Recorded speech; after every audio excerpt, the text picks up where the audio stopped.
California has always stood out among other states as a leader when it comes to transportation. On any given day, Californians travel across more than 50,000 miles of freeway lanes that the California Department of Transportation, commonly called CalTrans, is responsible for maintaining. But some observers say that upkeep of the roads that have historically been the lifeblood of the state's economy is unequal. Roads in poorer neighborhoods are often in more disrepair than in affluent areas.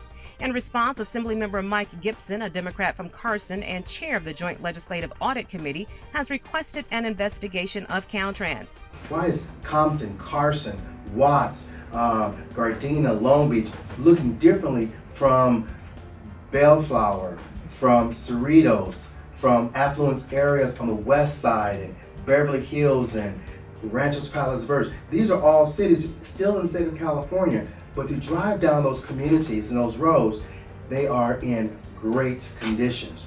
The review comes at a time when politicians in Sacramento are floating a number of competing proposals on how to improve transportation in the state. For example, Assembly Republicans have introduced a 9-point roadmap they expect will provide more than $6 billion in new funding to address California's transportation needs. They created the plan in response to Governor Brown's convening of a special session of the legislature on transportation funding.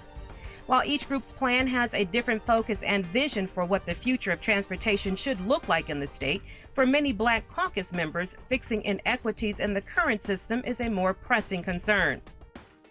Despite anecdotal evidence of disparities in the upkeep of roads, CalTrans maintains that it is playing fair. CalTrans spokesman Jason Probst says that the agency is investigating statewide and aggressively focusing its limited resources on fix-it-first projects equally across the state. Probst adds that CalTrans will need approximately $80 billion over the next 10 years to address current and future needs of the state highway system. He confirms that a projected funding shortfall of nearly $58 billion exists with available revenue. The auditor's office anticipates the results of its investigation next year.